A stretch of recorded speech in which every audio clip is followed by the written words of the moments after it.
me some peace of mind again, 'cause I've been walking up and floating off the edge. Starting, I think I need the rain, so I can feel something, I only feel the pain. So let me hold you till the end, 'cause I've been holding on to all the words that you said. And if I fall down, I get up again, 'cause I've been holding on to all the words that you said. All the words that you said. What's up, boys? We are live.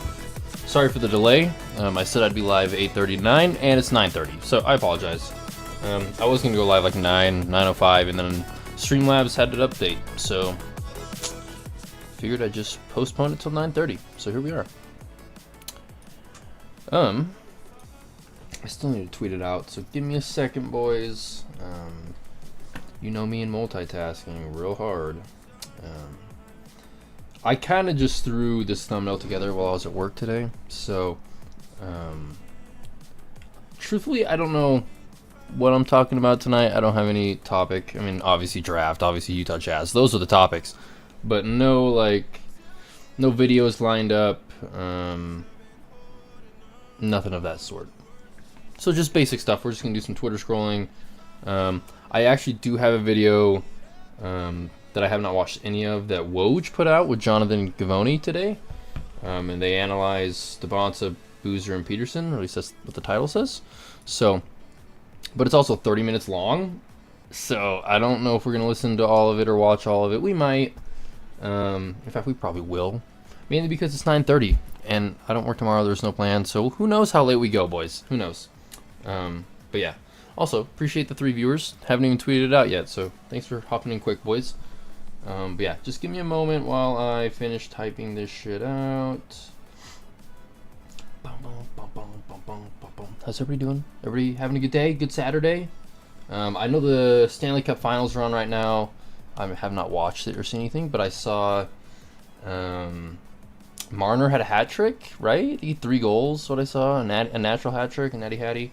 And then Carolina scored like fucking 4 unanswered, so they're in overtime right now, I believe, is the notification I got. You guys can jump in and let me know if I'm wrong.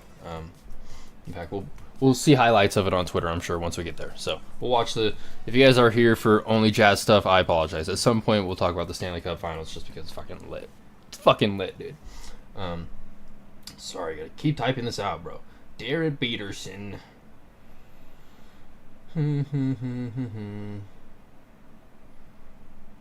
Okay. And one more. Good enough. Good enough.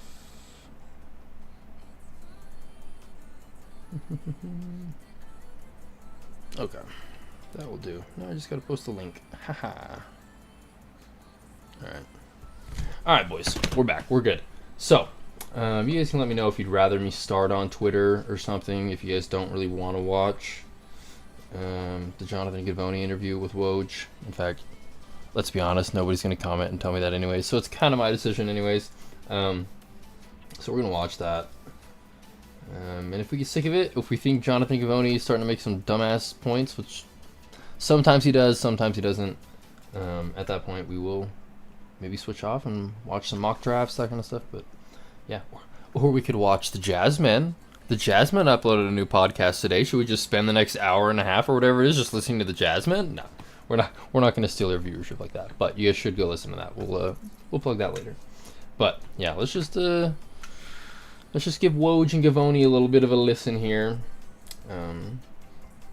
Yeah, make sure everything was posted properly. Yep, posted. It's on my Insta, it's on my TikTok, it's on everything. So we're live, boys. I appreciate you guys. So, okay, let's just jump into it. Turn the music down a little bit. In fact, I've learned after watching the streams back that the music is louder for me than it is for you. So like, I'll get that figured out at some point. So just know that I'm turning it down just so I can think. That's kind of what it is. But yeah. I kind of jumped forward a little bit just because like all these intro shit. So that's why I'm a little forward. I haven't really watched any of the interview.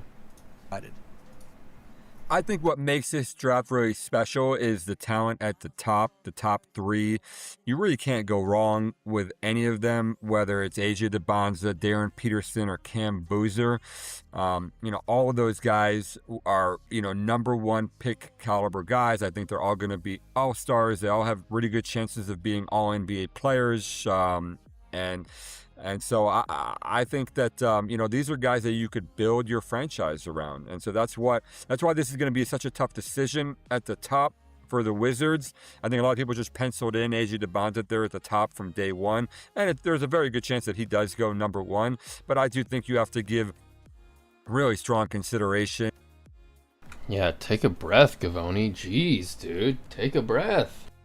To Darren Peterson and Cam Boozer, because those guys are phenomenal talents. Now, after that, from 4 through 60, I think it's a fairly normal draft. I mean, I think a lot of the depth of the draft got diminished by first of all, by players not even entering the draft because of NIL. You saw guys like a Tom. I think it's a fair statement that he's making. Like, it's not that it's not a deep draft, because it is. Yeah, it's less deep. I mean, he's right. Momcilovic, certain people went back. But it's more like the amount of freshmen is kind of why this is talked about so heavily. Like, it's going to be all freshmen probably for the first...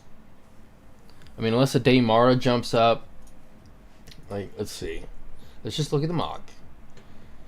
Freshman, junior... freshman, senior. Okay. So, other than Mara, who... he didn't redshirt, but he kind of had a off year his first year, and then he transferred to Michigan. So, I don't know. He's not, an experienced junior, if that makes any sense. So, and he's still, 21? Yeah. That's not crazy. So, but yeah. In the first 15 picks, they're all freshmen except for Phylon, Carr, and Mara. Oh, and Yax. Yax is a senior, obviously. Everybody knows fucking the 28-year-old Yax. But yeah. A lot of freshmen, dude. It's just heavy freshmen. And then you keep going, it's just heavy freshmen. So that's kind of the whole argument, is that you're getting a 19-year-old. You're not getting a 23-year-old like you normally are in most drafts. That's the whole thing. Thomas Houck, who was, potential lottery pick, top 20 pick, who decided not to even enter the draft. And then you saw, guys who were first-round picks who decided, to pull their name out at the withdrawal deadline. And so, college basketball is a really, really attractive option to a lot of people right now. If you can make $3 to $5 to even $7 million at the very top end, that's a ton of money. And there's no reason why you would want to be a second-round pick or on a two-way contract if you're a multi-million-dollar player. I mean, two-way contracts are non-guaranteed deals. He's just like, you can't breathe, bro. And and the money in college is real, and the experience of playing college is phenomenal. I mean, the game has never been better. It's really, really hot, and people want to be associated with college basketball, and not just players, but also coaches and executives, GMs, and players from around the world. And so it's never been a better time to be affiliated with college basketball, and so. I mean, that does have a real trickle-down effect to this year's draft class. But so I think from 4 to 60, I think it's fairly normal. But there's a lot of good players. And, we've seen year after year that the top players, they don't really go in the top 3. It doesn't go in any specific order.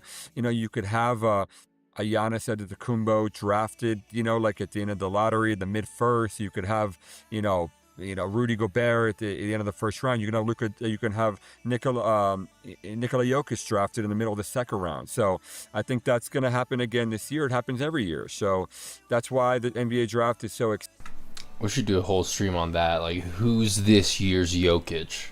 Who is it? In fact, let's just make a small prediction, dude. Who's this year's Jokic?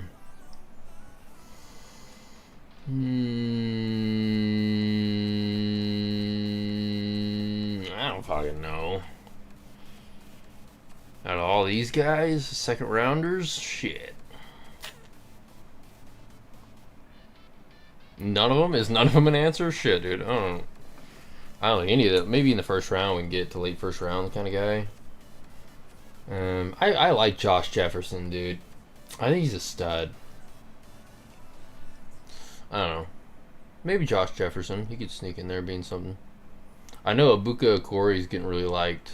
People are talking about moving him up.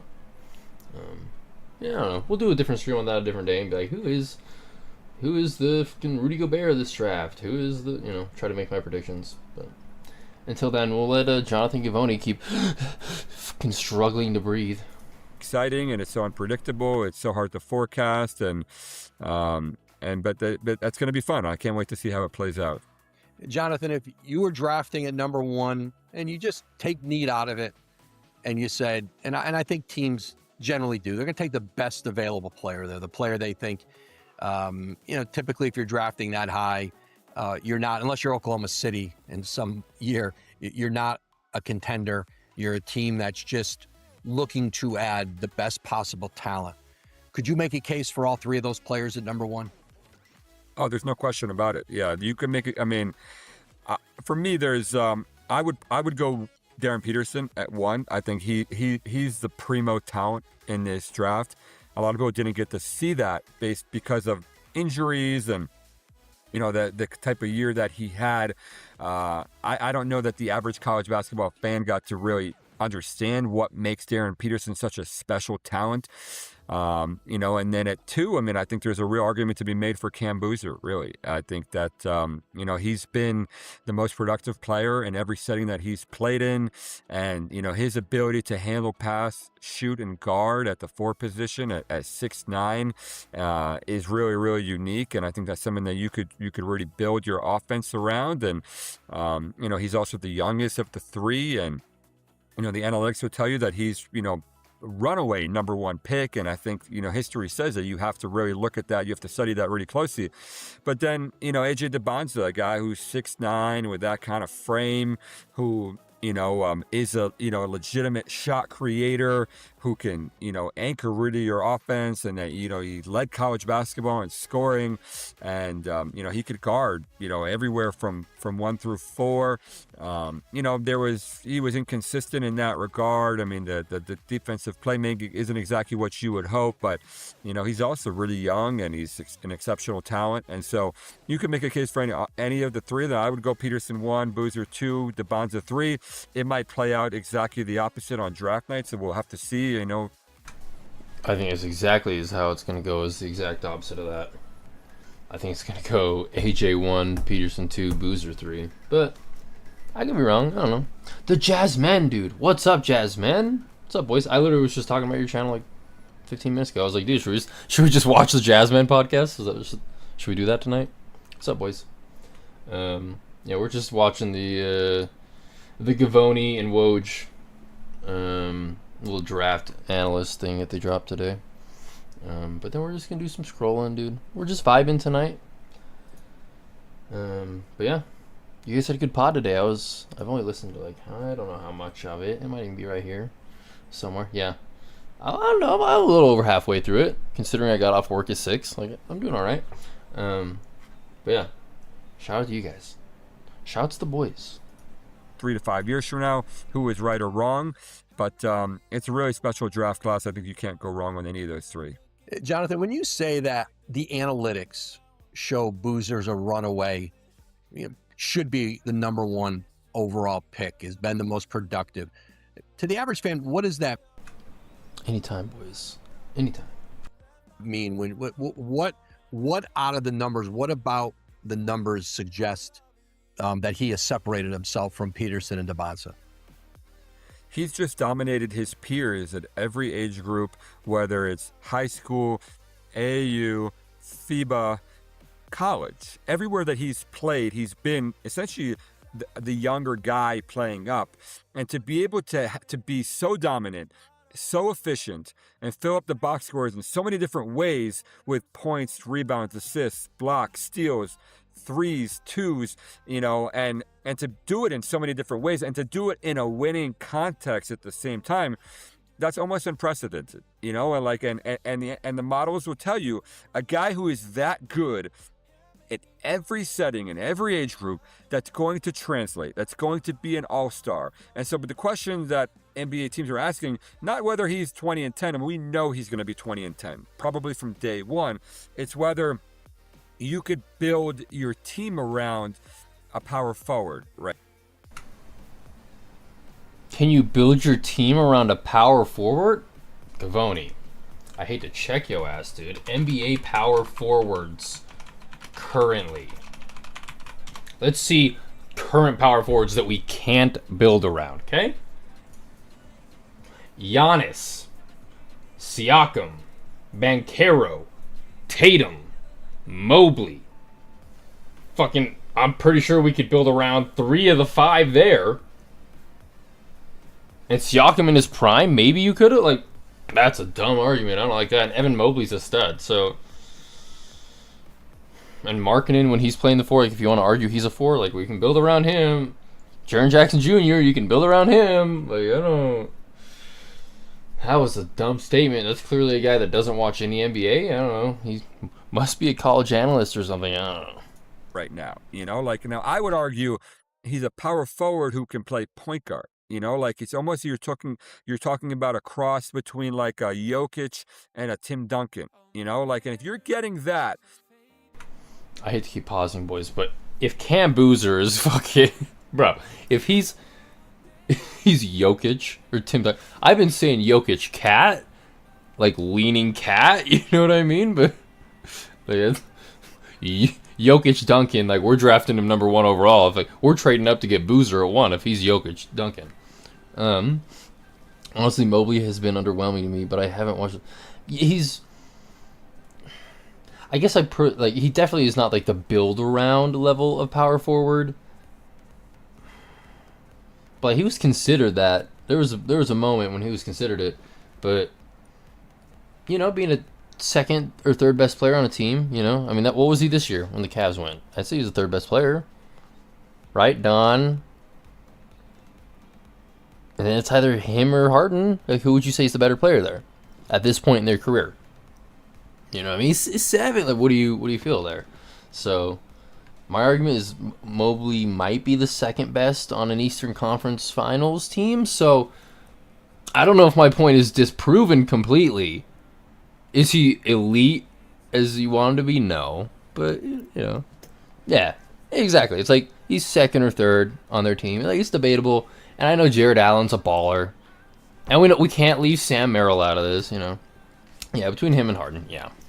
But you know what I mean? So it's like the whole argument. And I feel like we're missing some other power forwards. Like, Kawhi plays the small forward, right? I mean, let's just do NBA team rosters. And I think it should be here, yeah. No, that's got to, like, I've clicked on it before. It gives me, like, team by team. Whatever. Let's just look.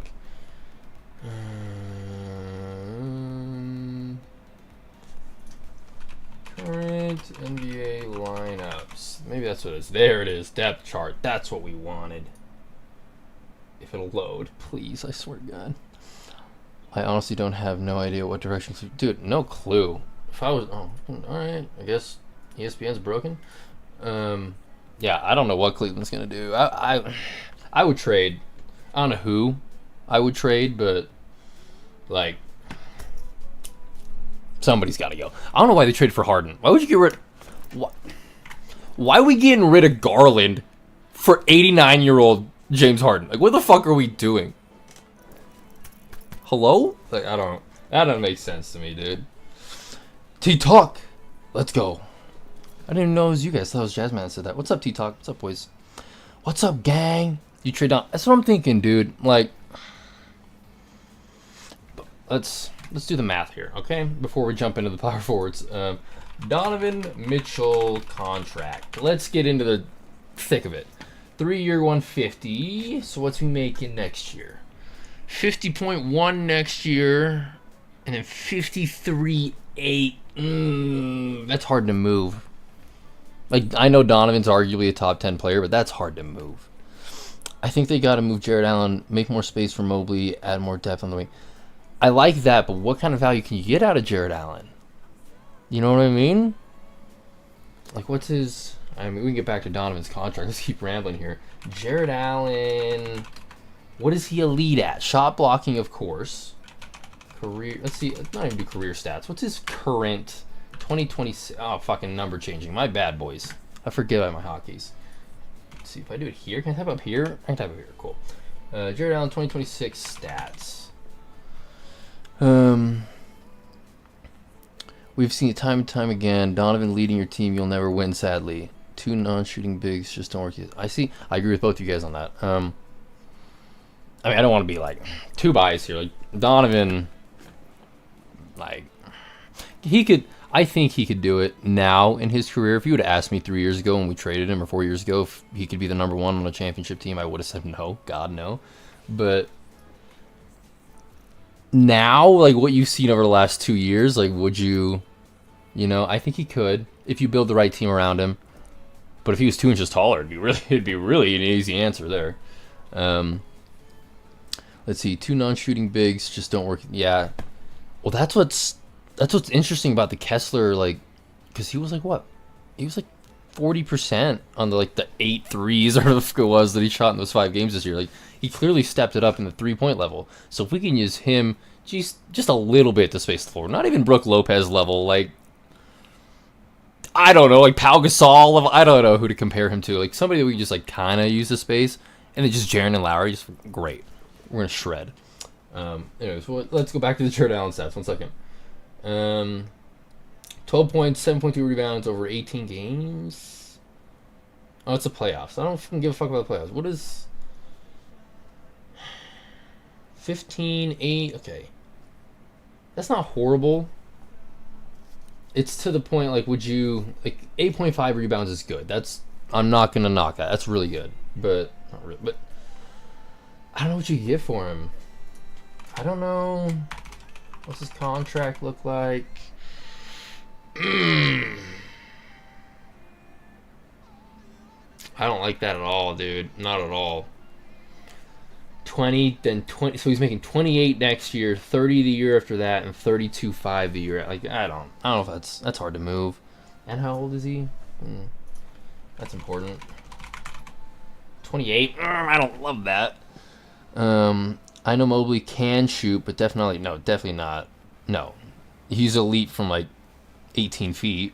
I don't. Thing is too is that at some point you'd say they should blow it up, but with this new lottery system, you definitely want to do that. Yeah, blowing everything up, like, that's what makes it amazing for the Jazz, dude.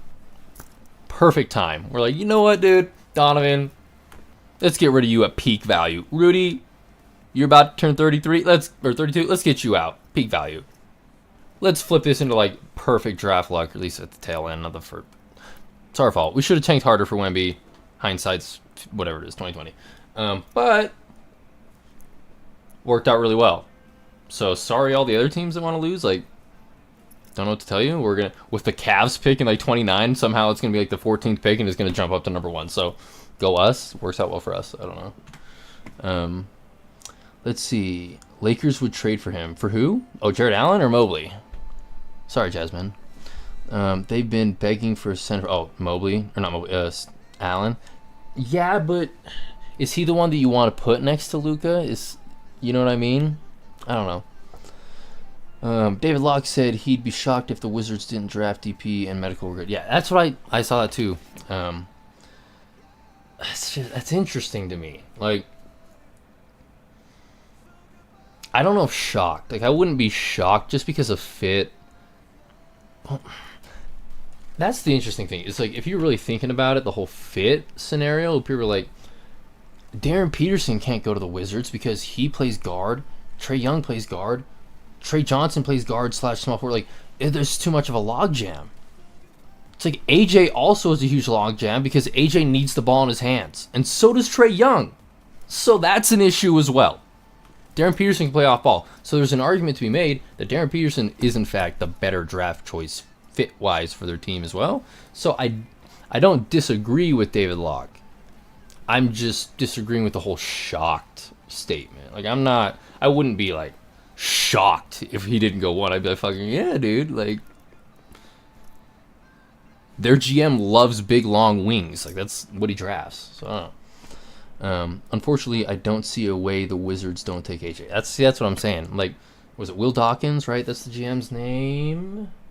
I think? We've looked this up like a week ago. Wizards GM. I think it's... Yeah, Will Dawkins. Okay. From my understanding, he's like... For more background on a strategy of evaluating both... Yeah. I would like that, actually. Tell me more. We draft people, not just players. Okay. All right. General Manager Will Dawkins, Will, thanks so much for being here. It's nice to have Let's some fellow fast Division forward. 3 talent on the set here. There we go. Alongside the big boy. What they evaluate. Let's see.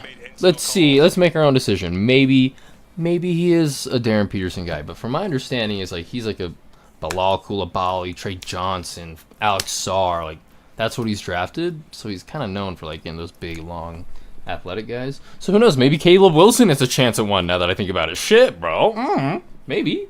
And watched them practice and seen them play, but you really get to know who they are as a person. And we say in DC, we truly mean it. Like, we draft people, not just players. Everybody says so that. We want people who are about the right things. We've created a culture of work and guys that get after it and play on I appreciate you, T-Talk. I agree, Jasmine. Yeah, bro. both ends. And we have our check boxes, what we look for on the court. We have the same off the court. So this is a big week in learning more about them off the court. So we have time. It's not just a one-player draft, as you know, but it's on us to find the one player that's best for the Washington Wizards. Well, that was a non-answer, so good for us, dude. Way to waste 40 seconds of our life. God. I still think DP is the best in the draft. Yeah, I agree. That's what I've been saying for, 3.5, 4 weeks now? Almost 4 weeks. I think maybe in the first stream or two, when my audio was shit and I was figuring it all out, I think I was like maybe pro AJ in those first two. But then I started like really thinking about it. We started watching tape and doing all that. And yeah, DP's been my number one for at least 3.5 weeks at this point. So I'm praying, dude. I'm hoping.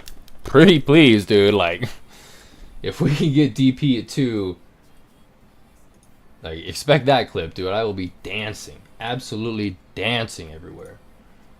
All right, back to the power forward clip. I have to get back to this. Jalen Johnson, you can't build around him. Okay. Tatum, okay. Clowney, you can't. Bridges, you can't. I mean, definitely not. He beats the shit out of his girlfriend, so like you can't build around that guy. Buzelis, I mean, there was an argument to be made that maybe Buzelis could have blossomed into something, but now that they have the number 4 pick, he's going to be kind of pushed to the back. So probably not. Mobley, we've had that conversation. PJ Washington, no. No. Aaron Gordon, no. But there was a time in Orlando where you thought maybe. We can't forget. Remember when BYU played Kansas? DP was the number 1 pick on every board until the drama. Yep. And that's also stuff that I've been talking about. It's like when you let's go here. When you look at all like the facts of everything, they've been close since they're like 9th grade ish, around there. But I think AJ has technically had the number 1 spot the whole time. Where there's been people who've like debated, but like technically speaking on the boards, AJ's been 1, Darren's been 2. But every time they've played each other, literally every time, you can look it up, every time they played each other, not only did Darren look the best, he played the best and scored the best, and like, in every time they played each other. So my argument whenever it comes to draft stuff has always been, who's the best player on the floor? You know what I mean? And when you look at their whole tape, like Cam Boozer has been the best player on the floor in every single game he's ever played, ever.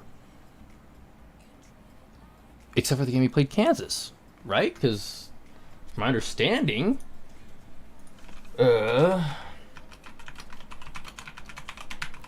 believe I shouldn't be using those numbers. Sorry, boys. Stupid numpad.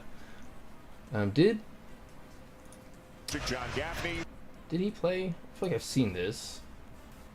Is there a 22 on the floor, bro? Is this one of the games where Darren was like, nah, dude, I'm not playing? That would suck. Yeah, he's not on the floor in the beginning of the second half. So clearly, clearly my point has been fact-checked on myself here. But you get what I mean. In pretty much every game that Cam's ever played, he's been the best player on the floor. I assume if Darren played in that game, probably not. So that's the argument for Cam. He's never not been the best player on the floor on every level. That's the argument for AJ. Except for the 4 or 5 times he's played Darren Peterson. So, again, if you're a Cam Boozer believer, you love the analytics, that makes sense to me. I'm for it. But if you're going off like who's the best player, eye test, all that, all the stats, everything, give me Darren Peterson every day, all day, bro. Give me. Let's see. I don't think he played. Yeah, I don't think he played. But it was good to do the research and fact check myself and make myself look dumb. I love doing that. Who keeps 22, Darren or Flip?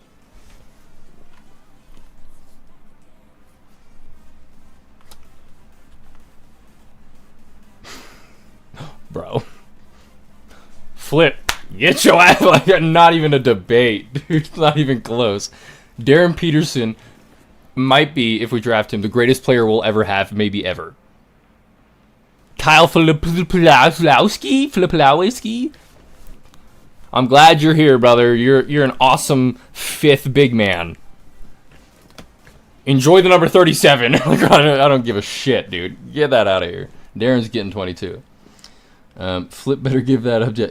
Yeah. Sorry, buddy. Like, opposite of fish line. Like, reel it in, brother. You're getting rid of that. Not a chance. That's funny. Okay. Let's just watch a little more of this, see what he has to say. We can keep rambling, we will.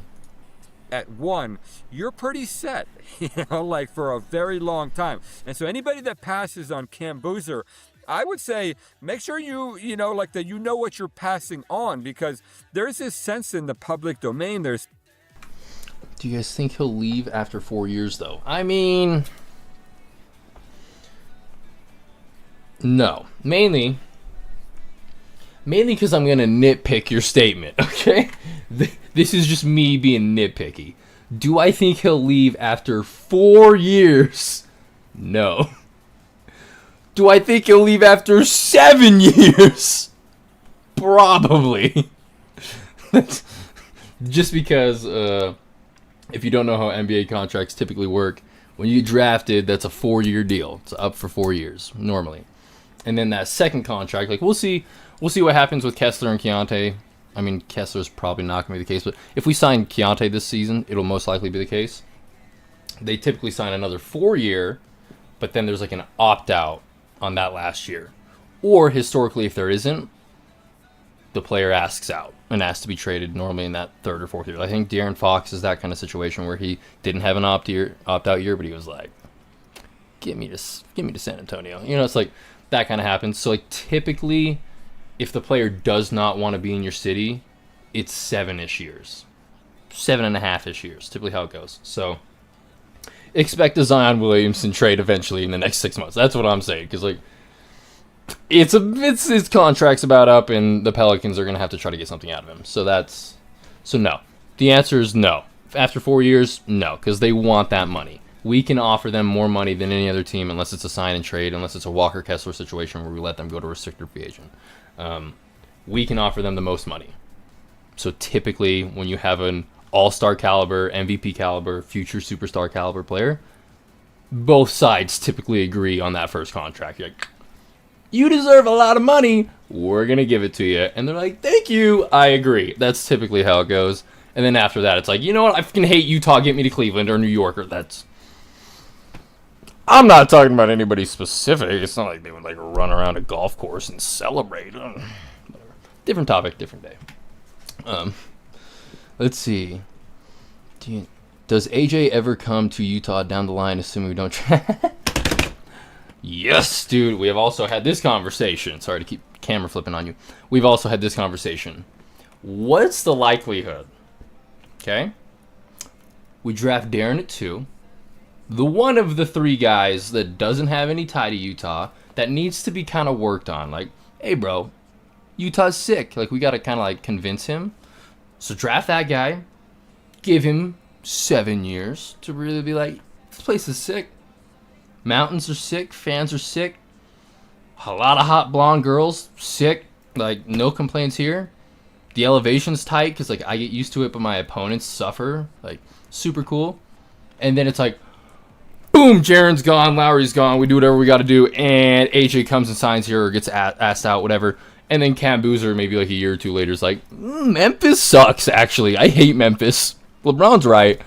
Can I, like, go play with where, like, my dad lives and hang out with my dad and do that kind of shit? Like, and then it's like, boom, Darren, AJ, Cam, Keontae, Ace. Can we afford it? God, no. But I love to dream, baby. I love to dream. I'm a Lakers fan right now. I'm just coming up with shit, okay? Doesn't matter if the cap allows it. We're just coming up with it, okay? Shit. We're gonna be so expensive. Yeah, exactly. We're gonna be so expensive. I should have read that before I went on that ramble. Yeah, I don't. It's not gonna work out very well. Also, the freeze frame of Gavoni, I just realized, fucking iconic, dude. That's great. Yeah, we're gonna be so expensive, but it all works out. It all matches to the point where like Jaren and Lowry are gonna be like contract up or traded or renegotiated or whatever. All that's gonna be going on the same time that Ace and this draft pick are going to be coming up for their contract. So it's going to work out really well. And we're also going to have Cleveland's pick and Minnesota pick, even though that one's top 5 protected. Doesn't matter there. It's going to work out really well. We're going to be like Oklahoma City, where it's just going to be like, oh, we're at the peak of our powers, and here's the 9th pick. Thanks, guys. I appreciate you, Cleveland, or I appreciate you, Minnesota, or we're going to trade Jaren Jackson Jr. to the Pistons or some shit, or Lowry to the Pistons, and then the Pistons in 2032 are going to be like, oh no, we're in the lottery again because we're Detroit and we fucking suck. They're like, here you go, enjoy him. Like, it'll be sick, dude. That's just how it's going to work out. Shout out to us. Shout out to the Angels, my goats. I had that same thought, Jasmine. After 7 years, DP will want out and AJ will want in. Yeah, well, I'm saying we can convince Darren that he'll love it here. He'll love it. We'll convince him. They're gonna both, dude. Boom. Lowry will be the first one out in 1 2. Yeah, probably. I'm sure we're gonna ship Lowry at some point. Gotta tune out, but fun talking. Good night, boys. Good night, Jasmine. Have a good night, boys. Thanks for hopping in. Yeah, great podcast today. What's good shit? What's good shit? But yeah, dude. A little rambling session. We were going there. Get back to what Gavoni was saying. So, is he athletic enough? And, you know, like, and can he guard and all that? I think that's nonsense, honestly. Like, a guy who is unathletic doesn't rebound at the rate that he does. He doesn't finish around the rim at the rate he does. He doesn't rack up steals and blocks at the rate he does. So, you know, the NBA game is not built around athleticism right now. It's built around instincts, built around feel. It's built around timing and processing. And in every aspect of that, you know, lens, Cam Boozer is not just an all-star, he's an all-NBA player. So, you know, at 18 years... Yeah, but like what level of all NBA? You know what I mean, Gavoni? Like...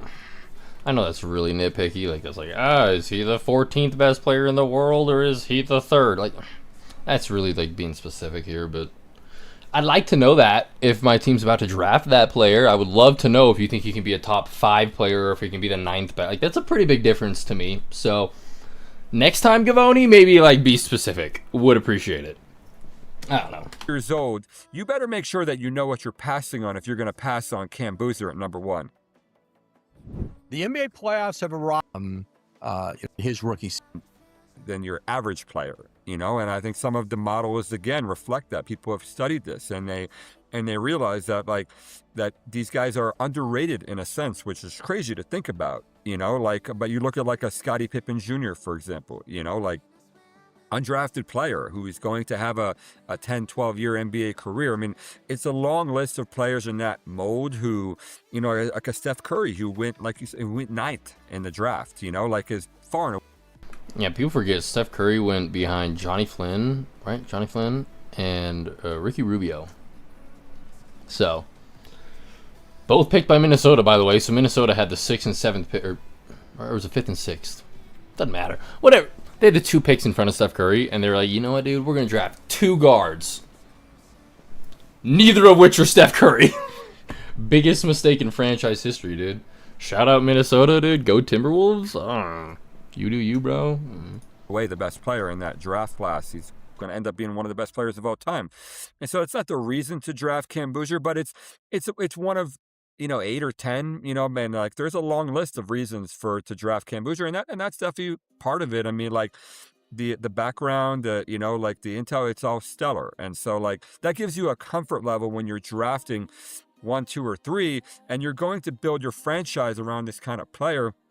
Everybody talks about the interviews in Chicago, like he's so mature, he's so professional, but like the other guys are too, honestly. Like this is like, there's nothing you can really nitpick about a Darren Peterson or an AJ DeBonza from a character standpoint. And so, I mean, the cream rises to the top in every draft class, and this is just another example this year. Jonathan, with Darren Peterson, is there any mystery among the teams drafting about the time, the in and out of the lineup, the why he was not able to be at full strength and play full minutes through the year? Are teams clear with what exactly happened? Do they feel we're so ready for the draft, dude? Are we though? You know what I mean? Like, to what degree? I think we're ready. You think we're ready? But like, up top, are they ready? Because they're going to know way more than we know. They've talked to the kids. They've been watching them for 5 years. Like, I've watched their highlights for 5 years, but I haven't been like, I can't wait to watch this Utah prep versus whatever prep school, like, So, it's interesting. Like, we're ready, I think, but I don't know. How ready are the boys? That's my argument. Maybe Danny's been ready for a year. Maybe Danny and Austin have been like, we would take Darren Peterson #1 no matter what. Maybe they've been ready. I don't know. Prolific. Yeah, I know they played Prolific. That was where Darren was at. But I was trying to say something else because, like, you would want to watch Utah versus Prolific Prep. Like, that was a game you wanted to watch. I was trying to think, like, some random-ass school. You'd be like, I don't care to watch this game. So, you know what I mean, dude. You know what I mean. I don't know. We're already at 40 minutes, though, so we'll see how long we go. Watch maybe the rest of this interview. I do want to hear him talk about Peterson for sure, though. And we'll get to DeBonza. I'd like to hear that. And then after that, we can roll over to Twitter, do some other stuff, do some chit-chatting. Like they know. I think they do. Yeah, I mean, they've done all their background and all their research on it. And I think there was a legitimate injury there. I mean, and you could see it in his play. Anybody that scouted Darren Peterson from when he was 15 years old, growing up in high school at grassroots settings and at the FIBA level, at the McDonald's All-American practices and the scrimmages in the game, he's a different caliber of athlete than what we saw at Kansas. His ability to create separation, to finish in the lane, it really wasn't there for most of the season. We saw flashes of it, for example, in that really high-profile BYU game where he absolutely dominated that first half. And we've seen the highlights there. Fucking shredded BYU. Shredded him. In fact, let's look at the stats, because he didn't play the second half, right? Kansas versus BYU basketball. Darren Peterson stats. Yeah, dude, I appreciate you. I appreciate all this. Yeah, dude, I'll jump on whenever you want, dude. Whenever, boys. Whenever you want. And I promise, dude, I know it's kind of crazy, but I promise I won't get too close to your room and there won't be an echo. I promise you that. I won't. I'll try my hardest not to, make that happen. So, there shouldn't be that problem if we do it. Shouldn't be that problem. That was funny. It was good shit, dude. I was listening to that episode. I was at work. I was just listening to it in my ear.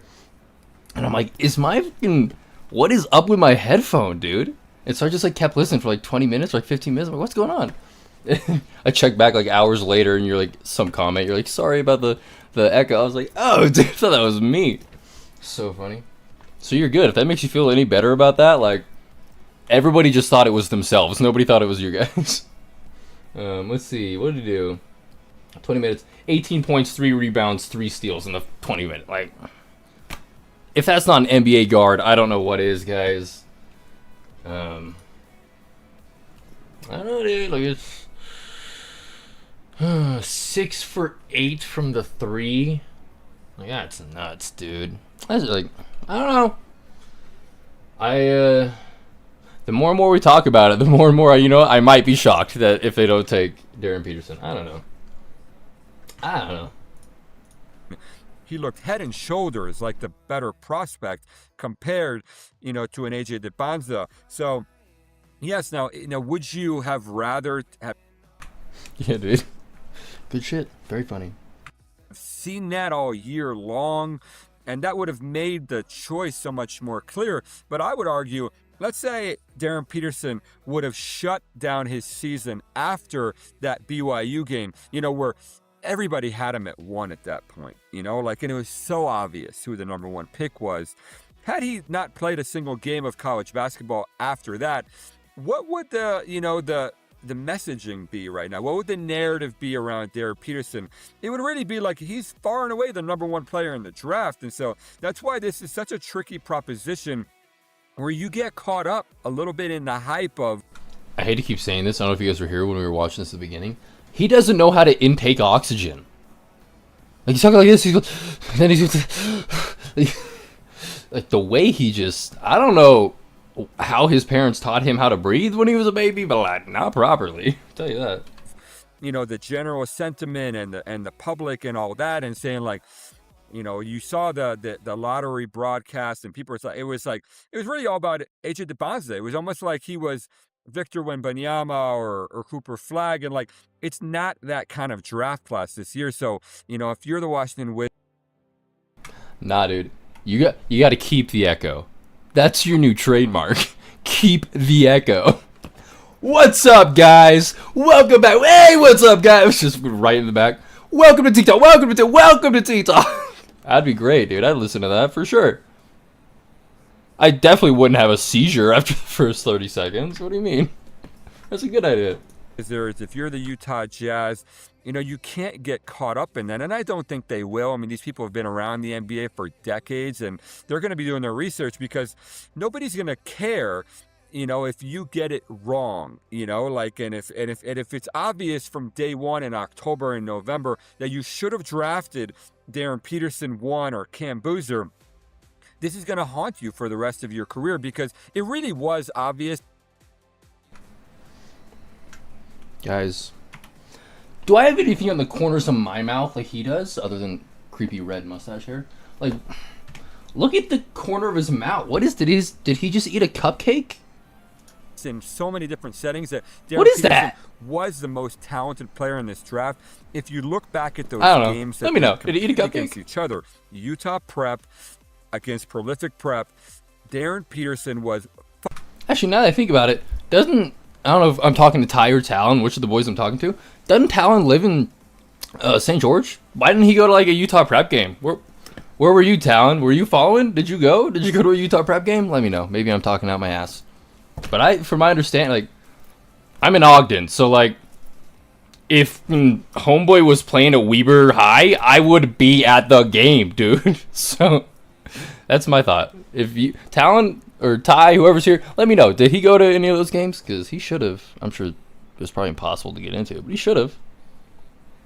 Far and away the more talented player. He was, was playing point guard and he was dominant. Like AJ DeBonza had great games too, but like it wasn't really close between them. And so like if you're a Wizards fan, if you're a Wizard, I would hope that they're looking at the entire body of work here because this is a really, really tricky proposition at number 1. And if they end up with AJ DeBonza at 1, obviously they're going to have gone through a very thorough and detailed process. But I'm going to be really curious to see how it all plays out. Jonathan, the San Antonio Spurs, what they've done with as young of a team as we've seen in forever, to be in the NBA Finals.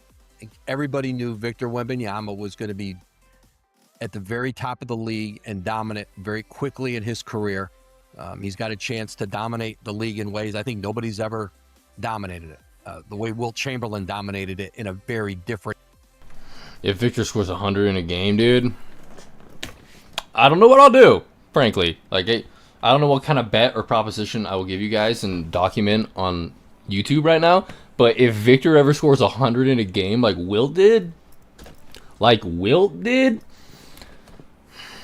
don't know, and I'll name my firstborn child Wembanyama. Like, I don't know. I was gonna name it Megatron, but Wembanyama works too. I don't know. Era. He hasn't even scratched the surface of what he can be. But what's Stephen Castle, what Harper have done, this really young group around him, has it even been surprising to you to see a team, leaning on these young guys outside of Victor and really being on the cusp, 4 wins now away from a championship? Yeah, I mean, I think if you talk to people with the San Antonio Spurs, I mean, they did not expect this to happen so quickly. I mean, they thought this was going to be a year where they're gathering playoff experience, where they're going through this, these battles and they're getting the experience needed to be in this position in a year from now and 2 years from now. So to be this far ahead of schedule, it just shows you, how much talent they have, like to be able to draft this high year after year after year, then to pick a Steph Castle at 4, a Dylan Harper at 2, and to get, arguably the best player in the NBA right now, and Victor Wembanyama at 1, it just shows you how fortunate you need to be as an NBA team to be selecting that high year after year. And so You hear that, guys? Straight from Gavoni. What it takes to be in the NBA Finals? You got to get lucky and get a Victor Wembanyama and then get the number 4 pick the next year, number 2 pick the next year. That's what it's going to take, guys. Congrats. You heard it here first, Jonathan Gavoni.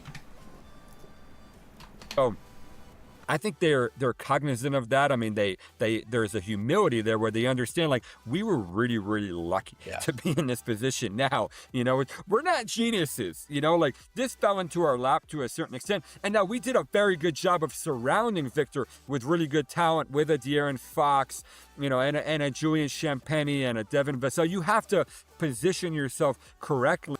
Yeah, you've just, out of your top 7 players, you've just got to have 5 guys that were all drafted in the top 11 or 12. That's all you need. That's all it takes, dude. Come on, think logically. Come on.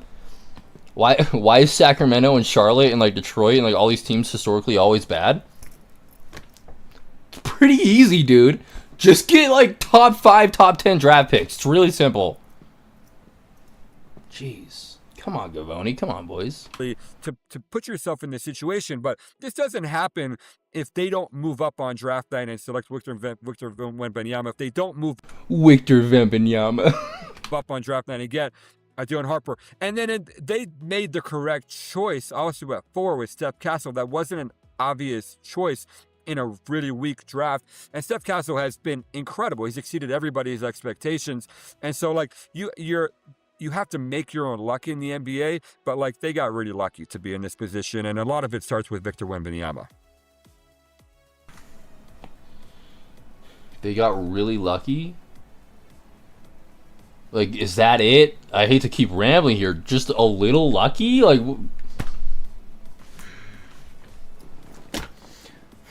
no, the Dallas Mavericks, bro. The Dallas Mavericks got really lucky with a 1.8% chance to get Cooper Flagg. The Spurs! Holy shit, dude. Talk about luck? Talk about luck, bro. What do you mean? You found the fucking fountain of youth. What are we getting at, bro? You like hit gold. Talk about going mining and finding uranium and gold and titanium and plutonium, everything. You found it all, dude. You found like a golden chest full of everything. Congrats, San Antonio. What do you mean, really lucky? What do you mean? If I was religious, dude, I would think they were God himself. Oh. And now with the change, dramatic change in the draft lottery, the way in which the Spurs built this team, probably you can't build a team. You can't draft that high or have the, number one, have the odds, or number 2, be able really to draft that high and those kind of successive years, or really have the opportunity to do it, that door is almost closed, right? The way the Spurs were fortunate. It's even worse than that, T-Talk, dude. It's worse than just not as just 3 top 4 picks in a row. It's Victor Wembanyama and 2 top 4. Like, Victor Wembanyama himself counts as like 7 number 1 picks, so it's unreal. Here in the last few years, it's really going to change team building in the NBA. It really is, because also you look at the way Oklahoma City, like, how did they get to where they are? You know, like, you have to go way back to drafting James Harden, drafting Russell Westbrook, drafting, Chet Holmgren. I mean, like, these are all primo talents that they picked really high, in the draft. And then they were really smart too. I mean, they Jalen Williams, and then you go back even to drafting Serge Ibaka. Like, they did really, really well. I'm pretty sure Serge Ibaka was still a high first-round pick, was he not? 24th, like, I mean, I don't know, dude. Like, yeah, you did a good job there, but like, J-Dub, like, he wasn't a reach at 12, right? He was drafted 12.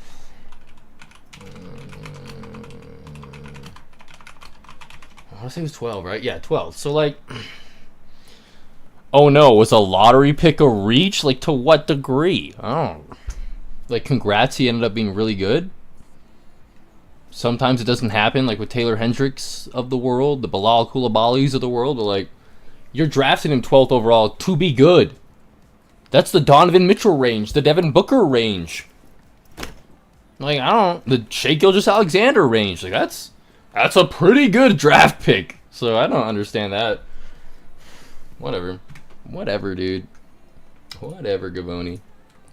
With their draft picks, but like, it changes the complexion of team building forever. And so, and I think I really have no idea how it's going to all play out. Like, how do these really bad teams that, like, like a Sacramento, the Kings, or, how do you position yourself moving forward? It's going to be really interesting to see, because you're not going to be able to do it the way that the Spurs did or the Thunder did. You're going to have to be more like the Knicks, I guess. But, like, not everybody is in Manhattan, like such an attractive destination to be able to draw all these talents and make these really, really shrewd moves that the Knicks made year after year, because you're not going to be as attractive a destination as the Knicks are. So I'm not sure how it's going to all play out. It's going to be really interesting to see.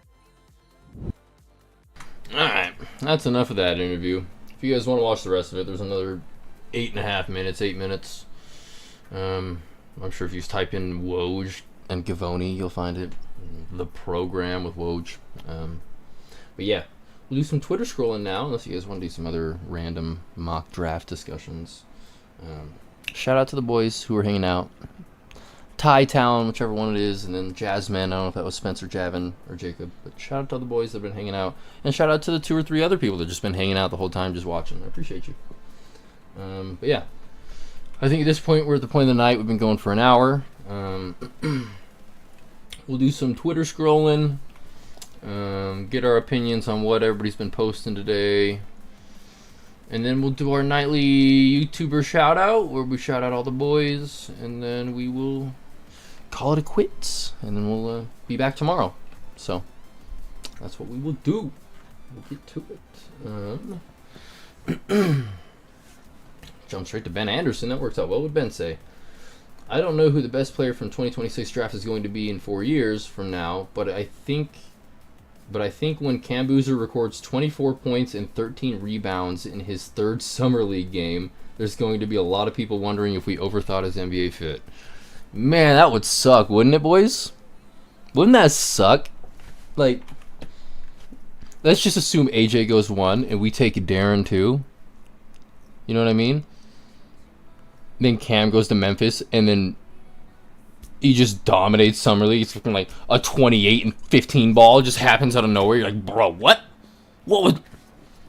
How mad would you be? Would you guys be like, why didn't we take Boozer? Like, how quickly would it take for you guys to be like, dang it, like, we should have done him? Like, I don't know. I don't think it'd be that quick for me. I think I think if that happened, I'd say like that's good for him. Like he's gonna be a good player, but I still have more belief in DP or something. Like I don't know. I don't think I'd be like losing my mind. Third game of Summer League. I don't know. But in fact, he does. Let's look at it. I think he plays in Salt Lake Summer League. I think Memphis does play Salt Lake Summer League. I think.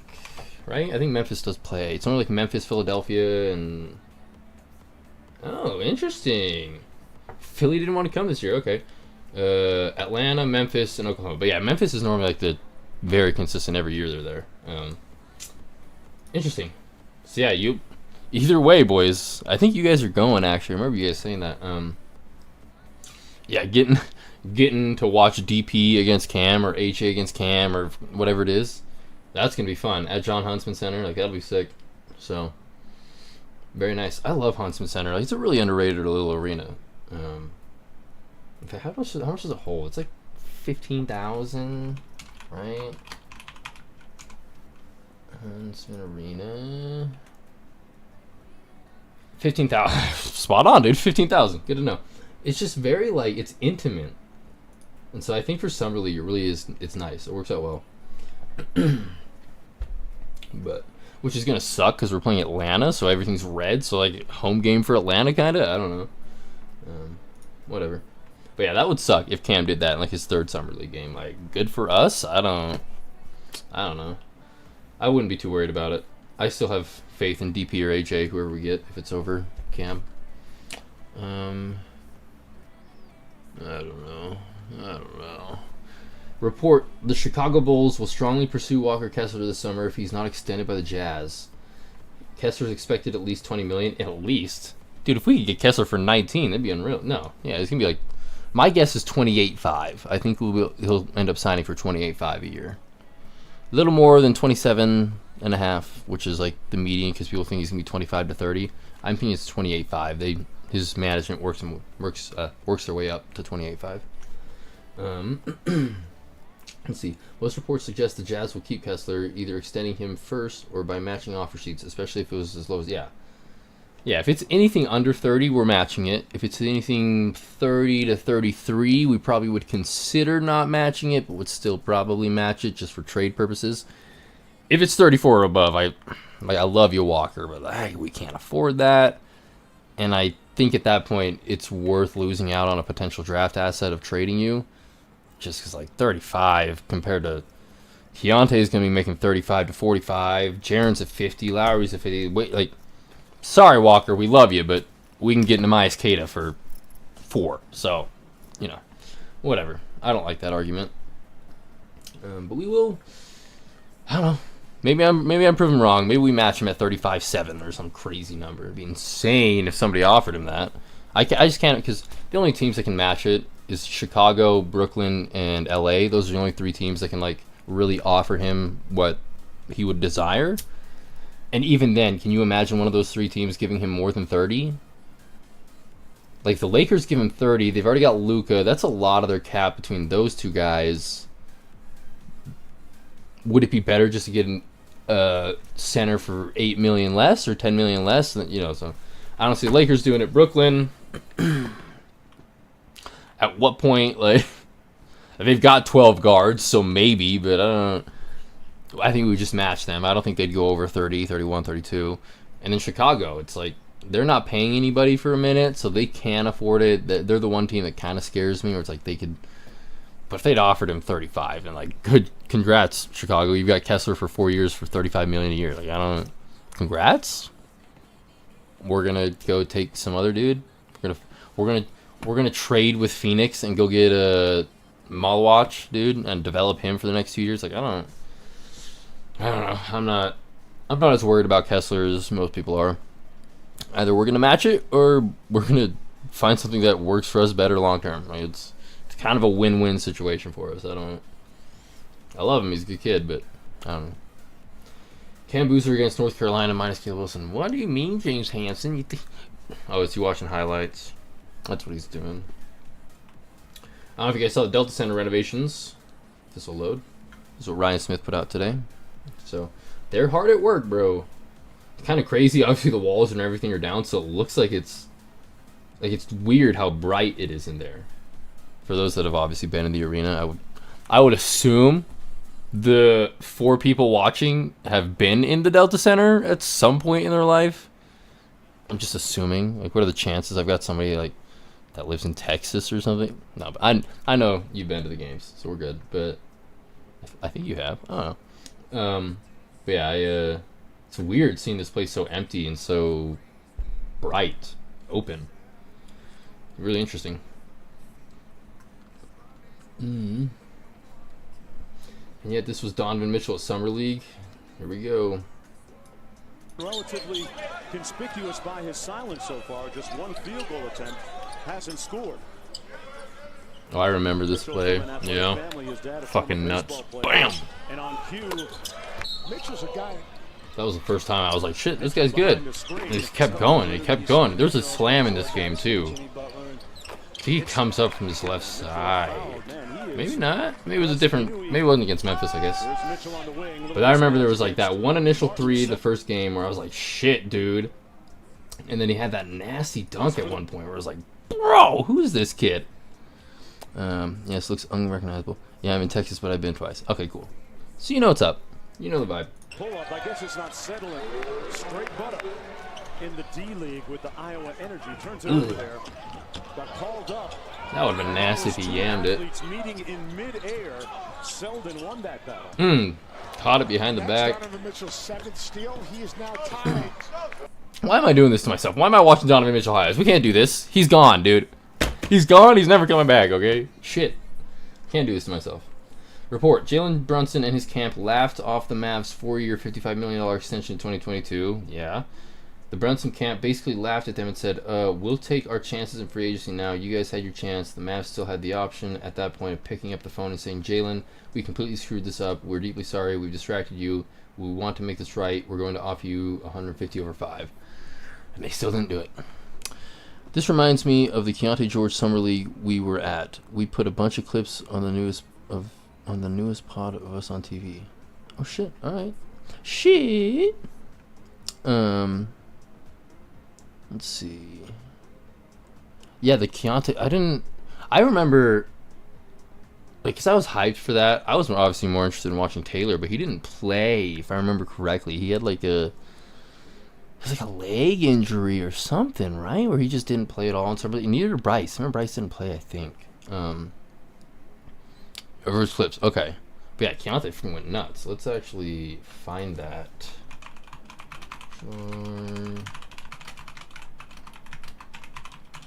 Let's see, dude. Goes off 33-10 Lawrence Frank just walked by our broadcast table just prior to tip, and I said, guys, healthy, get pride. Wait, so you're telling me you guys are right there? That's you? That's you guys right there? That's crazy. That's crazy, dude. Progressing. He's like, yes, moving in the right direction. Nice drive there. Also, low-key, these jerseys were sick as fuck. White and black, just clean. Looked good. But it's like, can they stay healthy? Yeah. Amongst them. And Danny Ainge still making deals. Juzang knocks down the 3. Skip the third, fourth quarter. All right. Say less, dude. Say less. Third quarter it is. We'll go right around here, dude. Yeah, we can't miss that. We'll go right around here. The backside. This is going to get 2 looks. It's that good. Ooh. Keontae George up Ooh. high in transition. It's been a fast-paced game. Tell you what, the ball is changing sides very well by both teams. George off glass. Yeah, you right above the Jazz bench, dude? Well, that's the Clippers bench, so somebody's lying, dude. Either A, you are right here, or B. Oh. Okay, above the basket? Where? Jazz bench? Okay. Go back, dude. Pause. Behind the basket. Right there, dude. Gotta be you in the Jazz jersey, right? I mean, it literally blocked. Let's see if we can get it better. I mean, it kind of looks like you. Is that you? To the right? Fucking where? Are y'all in that bunch? In that crew or over like here? I don't know. You talent? Okay. I think that's you. I can't tell, dude. Because I'm just imagining what was this 4 years ago. So like I'm imagining you like 4 years ago. Black Jazz shirts. Okay, yeah. So those. Okay. Okay. Both teams, George. You clapping, him sitting there. I'm assuming. That's my assumption. Both teams, George, off glass. I don't know. I don't know, dude. I'm sorry to miss out on your moment of fame. I apologize. That's your brother. Okay. Okay. But you're on that row, is what I'm saying. We're right? Are we right there? You're on that row? Okay. Glass. Turned it over. Deontay Yep. George. A little receiver action. Baji drives baseline on Thomas. Oh, Baji, dude. George for three. Wait. Right? Who? Hand in the air, dude? Jazz jersey is my brother. Me and Tyler are the black. Yeah, okay. So is that you with your hand up? Is that you right there? Just put your hand up? I don't know, dude. We're going too in depth. We just know the T-Talk is sitting right there, bro. Yep. There they are. It's the GOATs right there, dude. They didn't know it. At this point, watching this back in 2024, whatever it was. At this point, you guys didn't know it. But those two guys right there, they were about to be Utah Jazz GOATs, dude. You didn't even know it, but those of us that knew the future, we knew what was up, all right? That was T-Talk. T-Talk was right there. Rips cord. Clippers in a little bit of a scramble mode here. Down by 14. George with a crossover in the mini is pure. He's starting to heat up a little. Well, a little cross, a little hesitation, cross. You know you're confident. I think Lowry Markin had talked about that having a huge impact Open on his corner three. experience. Bang. That'll make you smile. Butter from the corner. No, Dante Jones is throwing a bunch of different defenses. George. Right there, slow motion, skip back, close up. What? Okay, bet. Okay, bet. Sorry, did I miss it? My bad. My bad. My bad. Oh, oh yeah, it's gotta be like on this. Okay. I'll slow it down till we get you guys in frame, dude. Oh, there they are. They're right there, dude. There they are, dude. The GOATs. It's the GOATs, boys. T-Talk themselves. Iced out, mind you. They're both iced out. It's alright. Where's this, Vegas, I imagine? So, like, you gotta be... What, you gonna walk around the Venetian or whatever and just, like, not be iced out? So, I get it. I get it, boys. Looking clean. Very funny. Iced out, dude. Iced out, looking like a star. So good. Cross, little hesitation. Oh, that was a better frame, dude. It wasn't blurry. Look, I mean, it's still blurry. Dude, it does, I mean... Minecraft Steve? I should be rude. Poor Talon, dude. The dude with the chiseled jawline, I mean. Mr. Sharp Angled Jawline that gets all the ladies. That right there, dude. That's T-Talk right there. That's it. That's T-Talk. That's them, dude. Look, it's T-Talk. That's funny. That is funny. Hesitation. Ooh. Cross. You can see it, dude. Ty bit his lip right there. He's like, this guy's gonna be my GOAT, dude. Watch it. Look at that. He's biting his lip right there, dude. Ah, shit, bro. That's Ty, dude. He's out here. He's out here enjoying. Just another man in his art, dude. He's appreciating it. Hesitation, cross. You know you're confident. Nails it. I think Lowry Markin had talked about that having a huge impact on his experience. Well, that'll make you smile. Butter from the Hey, look at him celebrate, dude. Look at the boys standing up. Let's see this, dude. This was watching Keontae highlights, and now it's become T-Talk highlights. That's what we're doing here. We're watching T-Talk in the past. I feel like I'm watching the dinosaurs survive at this point. I'm like, what does the meteor look like that killed the dinosaurs? What does T-Talk look like when Keontae George was in his beginnings? Right here, this is what it looks like, dude. Experience. Yeah, they stand up, dude. The only people celebrating our team. Nobody else is standing up except for those two. True fans right there. They knew what they were seeing. They knew what was happening. It was blossoming before their eyes. All right. No, Dante Jones has thrown a bunch of different defenses. Come on, stand up again. Yeah, they stand up. Let's go. All right, guys, we're playing a new game. Welcome to Saturday Night Late Nights with the boys. I'm going to be taking a shot every time T-Talk stands up. Woo! Taking shots, boys. We're getting lit. We're getting lit. That's funny. Like we said in the pod, too, we watched Yeah. Chubby Keontae at Baylor, dude. Chubby Keontae. That's funny. Because he, like, yeah, I can't remember how much weight he put on in college, but, like, that was the whole MO, is everybody was like, he put on weight, he's not as athletic as he was, blah, blah, blah. And then I'm sure Danny Ainge was like, what are you talking about, bro? We have history with this man. All right, dude. All right, I'll back off your mans, dude. I apologize, okay? You can have your mans, okay? But respectfully, if he's your mans, whoever we draft this year is my mans, because I've been watching these boys for, like, I don't know, 5, 6 years, so. And Cam Boozer since he was like 9, so respectfully, Key can be yo boy, this is my boy. Alright? And then Jasmine, you guys can fight for the other ones, whoever you want. In fact, I should say Lowry, because I've been watching Lowry since he was 16 years old, so I should say Lowry, but nah. DP, AJ, Cam, I've been watching them forever, so we're going to stick with them.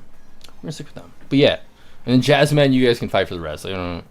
Wherever they are in the ether, that's what they can do. Any more T-Talk highlights, dude? One more stand-up highlight, dude? Let's go! Take a shot, boys. Let's go. That's funny. Alright, good shit, boys.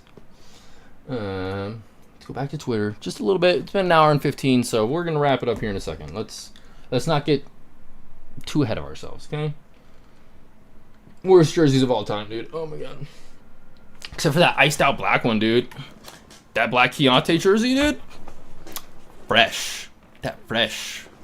So, other than that, you know, those other 2 jerseys were trash. But that black one, I didn't hate it. If we did that same black layout, exactly the same, but change the yellow with the purple, would y'all be about it? Because I'd be about it, I think. So, I don't know.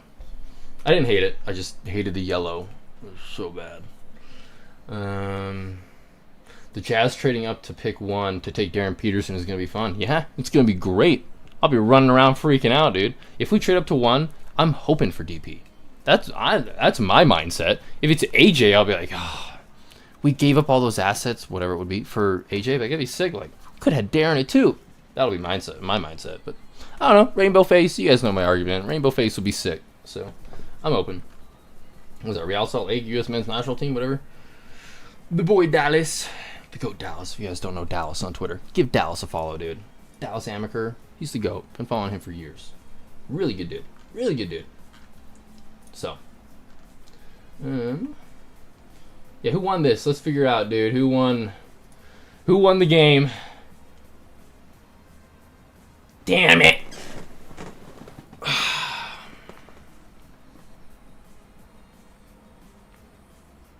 I really don't want Vegas to win. I know, look, off Jazz topic, on to Mammoth topic. I know if they win the Stanley Cup, we're going to look good, dude, because, like, we played them better than any team has. Like, Anaheim put them to, what, 5 games? Then they swept the Avalanche, and now they're, what, 2-1 against Carolina, so maybe that argument's, like, Mammoth looked good, but I don't know. We were a 52-second goal away from basically having the Knights put away. And we outmatched the Avalanche compared to the Knights all year, so we probably could have beat the Avalanche. We definitely could have we could have been in the Stanley Finals right now. Come on, Vamelka, make the stop, dude. Ugh, it's whatever. It's okay, next year. It's always next year.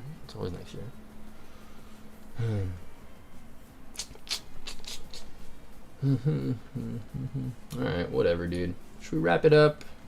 Should we call it quits, boys? Unless David Locke has anything else to say. Let's see what David Locke's got, actually. Final stock. I don't care about final stock, dude. All draft process, I've said I think Cameron Boozer is a 6'10", 250-pound Cade Cunningham. This play last night made me wonder what Booz might be able to do in the NBA. Okay. Cap. Well, yeah, but like, he's going up against a guard. He's going up against Castle. So like, at what point? Like, I know it's like volleyball, out muscle him. You're not like way bigger than Castle, but like, hello, you're a power forward center. Like, wait, oh, I don't know. I know Cam Boozer can definitely do that in the NBA. That's not a worry for me. He's got the size to do it. Like, if Towns can do it, Booz can do it. So that argument for sure is a thing. I get it, but I don't know what the Cade Cunningham. I mean, he's got good passing, but Cade Cunningham's a bit extreme, I think. I don't know. Win Scout in college and European players says winning matter. Jalen Brunson won in college, went 33. Mikal Bridges won in college. Steph Castle won in college. Should winning matter? I mean, Walter Clayton Jr. won. Devin Booker won, right? I don't know. D-Lock. And then we did this yesterday. In yesterday's stream we covered his top 3, which again we think it's crazy that he's got Cam Boozer 1, Darren Peterson 2, and AJ 3. Kind of a nuts thought, but whatever, right? And that's how he had it, right? It was AJ DeBonta or Cameron Boozer any Right. time play a lot of things. So therefore, I have him in just a different tier. Right now, if I rank it, Darren Peterson is 1. Oh, Cameron Boozer. so he's got Darren 1, Cam 2. That's what it was. And that was the whole argument. Is like, if we're at 2 and we take Cam over AJ, fucking riots, dude. Riots. We kill people. So, yep. All right.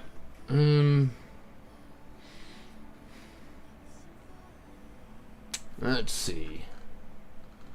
I do have some defensive concerns with the DeBonta George backcourt. Right now, I'd say it's 50-50 that Washington takes DP. If that happens, I think 70-30 that Utah takes AJ over Cam. Cam is really good. I wouldn't say that there's a 0% chance Utah passes on AJ. And I think it's a 0% chance. Cam is really good, but he presents similar issues with the guys that the Jazz already have on the team. Unless they are trading Walker, the front court is already crowded with Walker, Lowry, and Tripp. I just can't see the Jazz passing on the homegrown guy that's as... Yeah, I agree with that. I can't imagine. I met David in San Antonio. Cool guy. Oh, you met David Locke? Shout out, dude. Yeah, I've never met David. I've been listening to David since I was probably 6 years old. So, like, if there is anybody when it comes to like jazz media, it's like Bowler Jack and Turl Bailey, and then David Locke. It's like those two, and then DJ and PK. I've been listening to DJ and PK for years too. But yeah, dude, he's a good guy. I wish he wouldn't like slurp his fucking coffee or whatever he drinks every morning with that. I'm sure I do some like weird noise things that you're probably like, fucking don't do that. But he'll just like he just slurps his shit sometimes. But that's just me being nitpicky. Other than that, he has amazing opinions. His insight's amazing. Knows all the guys. So other than that, David's great. But like, you listen to I listen to Locked On Jazz, dude. I've been listening to Locked On Jazz since like 13 probably, middle school ish. But yeah, I've been listening to Locked On Jazz forever. And then obviously I'd listen to the radio coverage whenever he would do games, like with the Booze and whatever era when Matt Harpering was doing sideline stuff or play-by-play when I was doing sideline. But yeah, dude, been listening to David forever. CJ Miles, dude, my goat. Had a back and forth with CJ Miles on Twitter this year. Highlight of my life, dude. Fucking highlight of my life. I met CJ Miles when I was like, I don't have a picture of it, when I was like, I don't know, 8 maybe, during junior jazz. I don't know, because Ty, you didn't grow up in Utah, so you never really did junior jazz, I assume, but maybe Talon can vouch for me here, or any other Utah people in the chat. When you did junior jazz, at least they did in the mid-2000s when I was a kid, is not only would you get a ticket to a game, like you and your whole team got to go to a game. It was Upper Bowl, obviously. Like you'd be sitting on the row with all the boys, like it was sick. And then at a different point in the year, you'd go to like for us, we went to Clearfield High School, and Paul Millsap and CJ Miles were there. It was so sick. I think it might have been 2 different occasions where it was like Paul in one year and then CJ. Either way, I met Paul Millsap and CJ Miles. Sick, dude. Goats. But anyways, yeah, had a back and forth with CJ this year. Good dude. We need to get him with the Jazz permanently in some facet. I don't know how. Whether it's broadcasts, play-by-play, taking pictures, I don't know. I was actually born in Utah, lived like 7 young years in Las Vegas. Okay. So I'm guessing you're a Golden Knights fan, so like I apologize. I don't know. Interesting. So you're just a state hopper, dude. Utah, Vegas, Texas, you're just moving around. You're just like, dude, where can I find the cheapest state tax? Like Utah is good, but like Vegas and Texas have none. So like that's where I want to live. Like smart people, dude. Logical brain. Yeah, dude. I think that's basically it. 20-hour 25. Yeah, we'll be able to wrap it up by an hour 30. We'll be able to do that. Yeah. That's about it. If Cat is doing this to Wemby, imagine what the Defensive Player of the Year, big man that can shoot the three, is going to do. Yeah, what's Jaren Jackson Jr. going to do, bro? Yeah.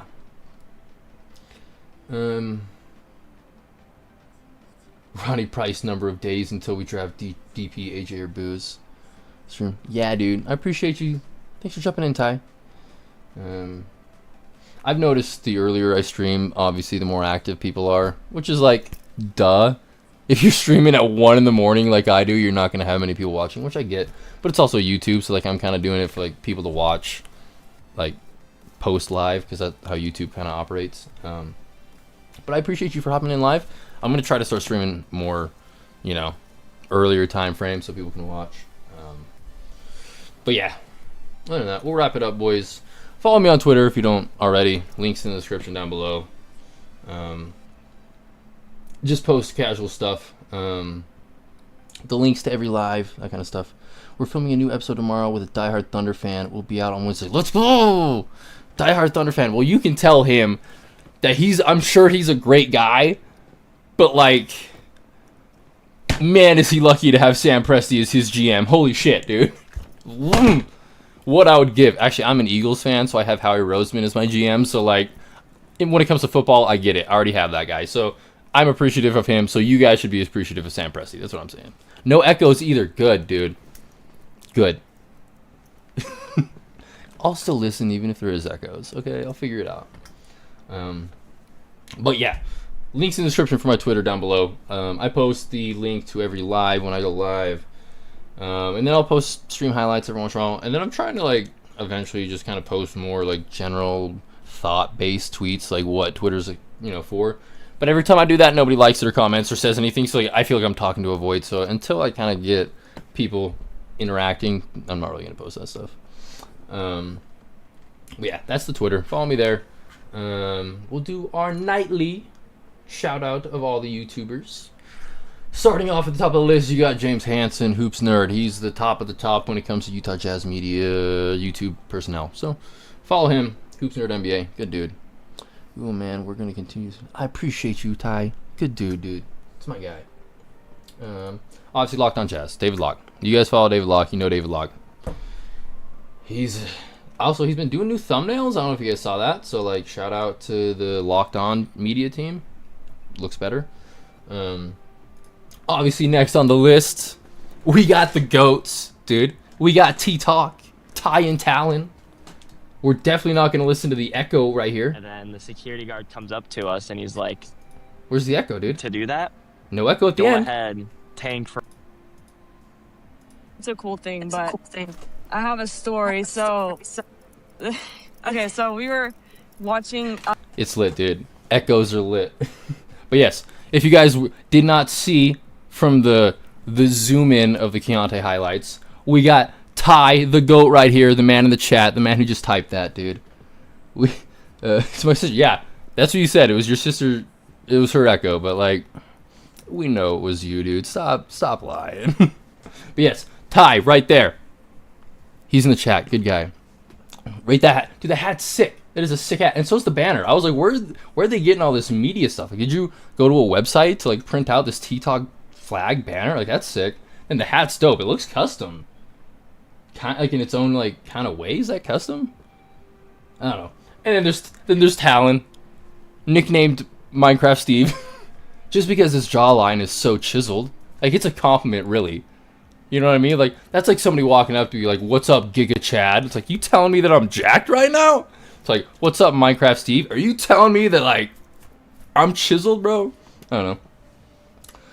Have you ever heard of Amazon? Amazon, you know what? I have. I didn't know you could custom make things on Amazon, though. I'll have to look. Obviously, I don't invest enough time into Amazon. I just buy my monthly like shampoo and whatever I order. But no, I didn't know you could just like custom make banners. I'll have to look into that. I don't know. I don't have a logo. I have a profile picture. So like, I don't know. Maybe I'll come up with a logo at some point and do something like that. I don't know. Found the hat on eBay. Okay. So, but is it kind of like custom? That's what I need to do. I don't have like any like real jazz merch. I got jerseys. I got a hat. I got some shirts, but no like sick like custom looking like unique jazz memorabilia. So I think that's what I'm gonna do. Like starting next season, I kind of got into it. I'm gonna like buy more jerseys, buy more memorabilia. Cause like I can afford it at this point in my life. So like I'm gonna do that.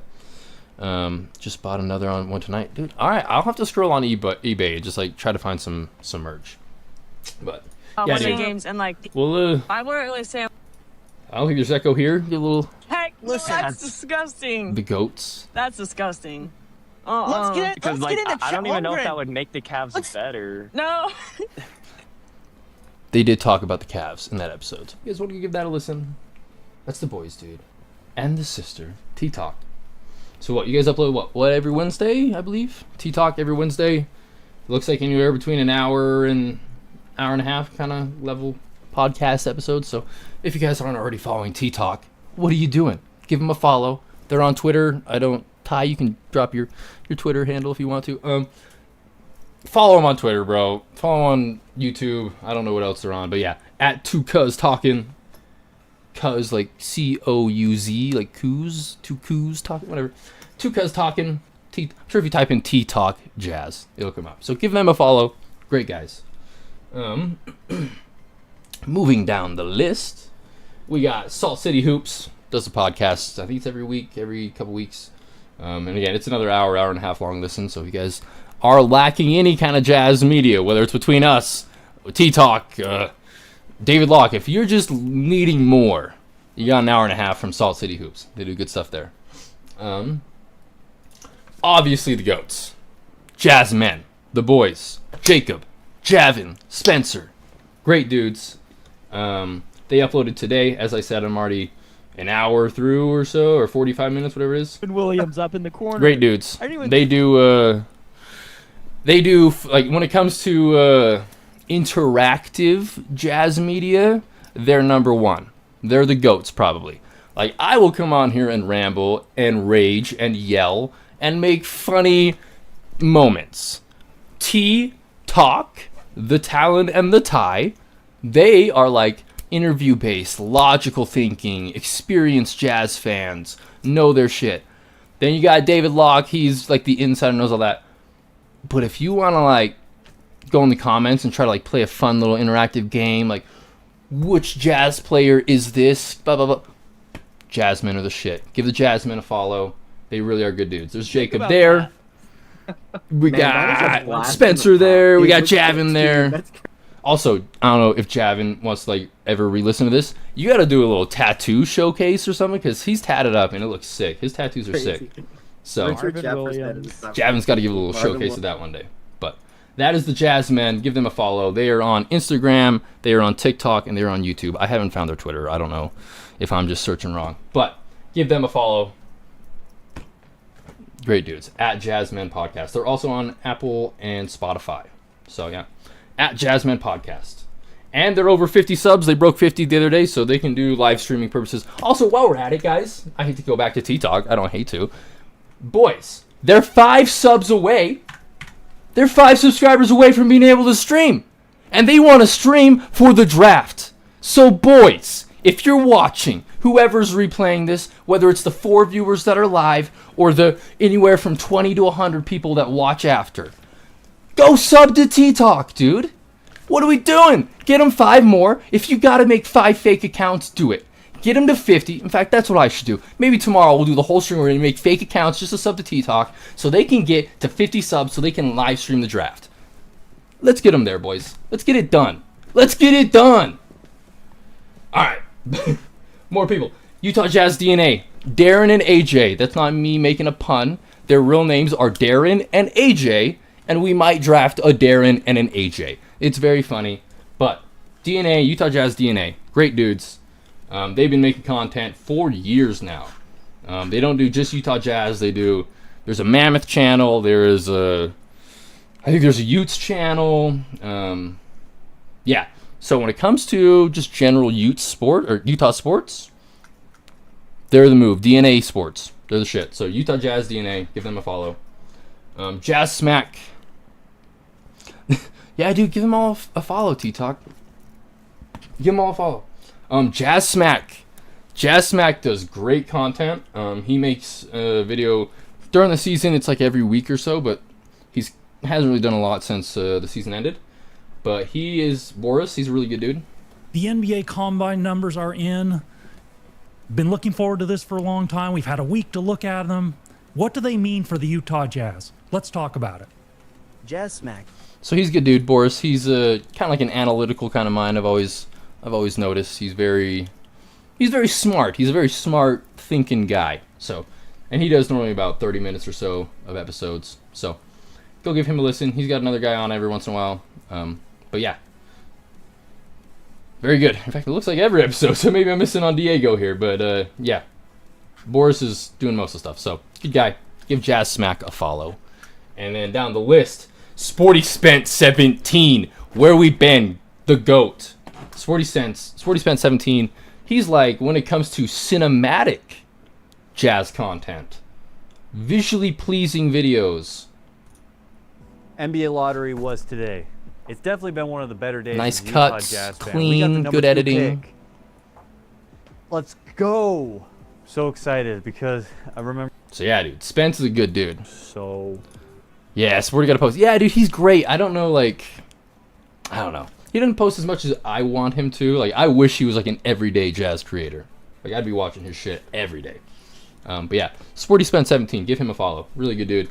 He uploads every couple weeks, every month or so, every couple months. Really good dude. But he's like marketing heavy. He went to Finland and stuff. Really cool dude.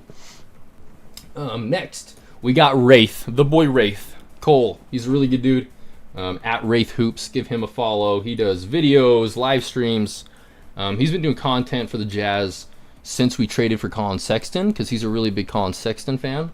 So since we got Sexton, he's kind of been following, and even since we traded him, he's still stuck around. So he's a Jazz fan, but he's from Charlotte. He lives in North Carolina. So yeah, really cool dude.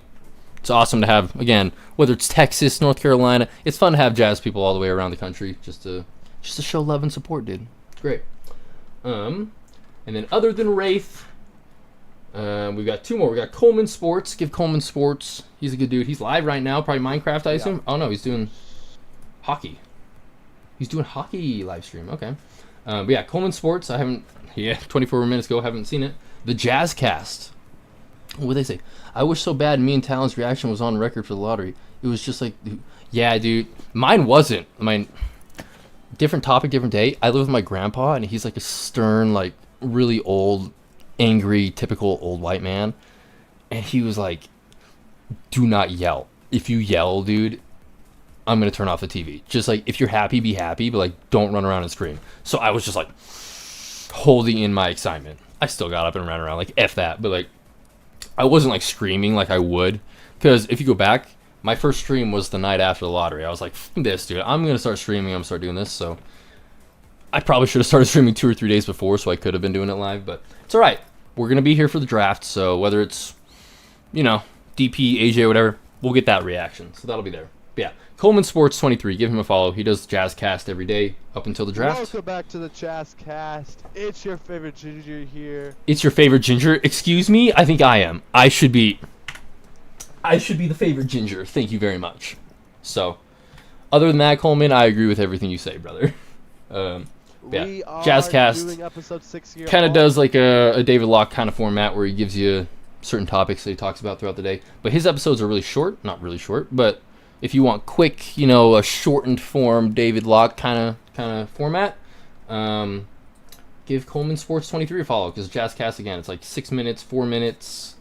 There's a 12-minute one, but yeah, normally relatively quick. So again, Coleman Sports 23, Jazzcast, give that a follow. And then lastly, we've got Mr. Smiley Face. He was in the chat the other day. Really good dude. He's only done one. He did the draft lottery reaction, so I don't know how consistent of a YouTuber he will be. I don't know how much content you're going to be getting from Mr. Smiley Face. But when he does, God, it's entertaining. Hello? It's entertaining, dude. We've shown this highlight, I think, every night for the last, like, week. Jumped up! But his reaction to us at 2 is hilarious. Oh my gosh! Oh! No, say you swear! Give me one! Keontae! No!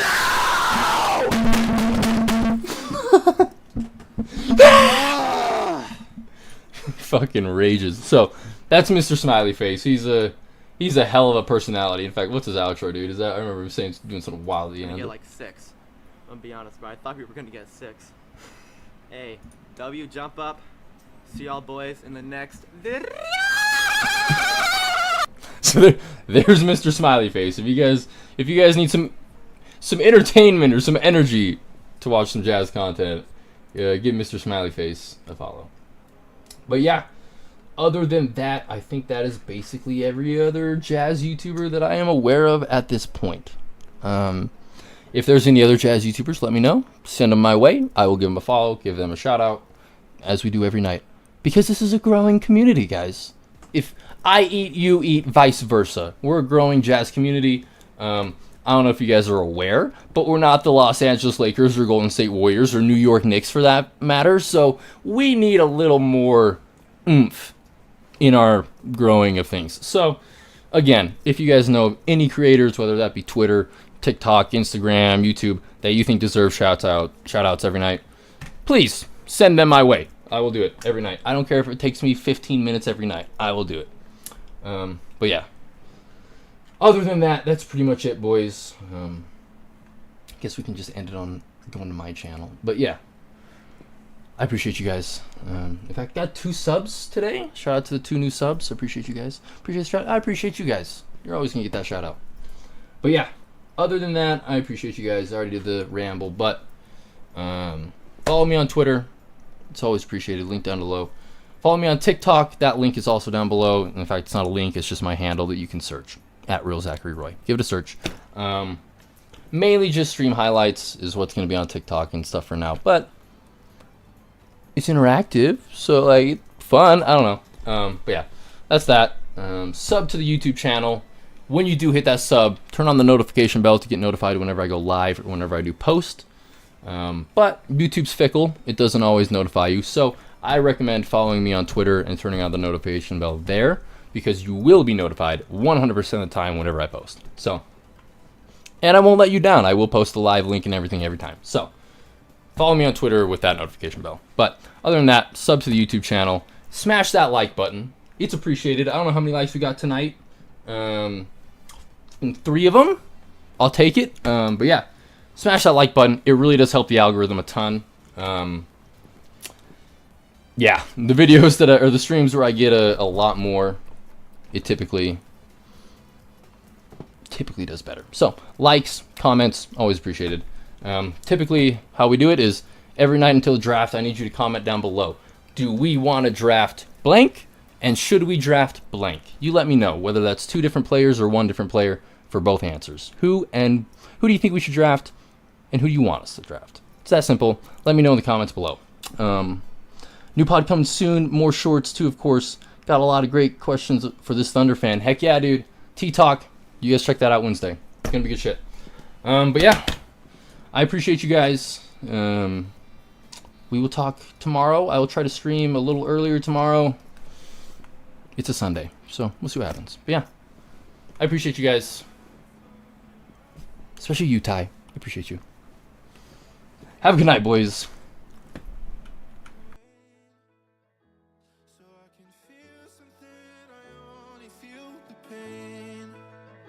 So let me hold you till the end, 'cause I've been holding on to all the words she said. And if I fall down, I get up again, 'cause I've been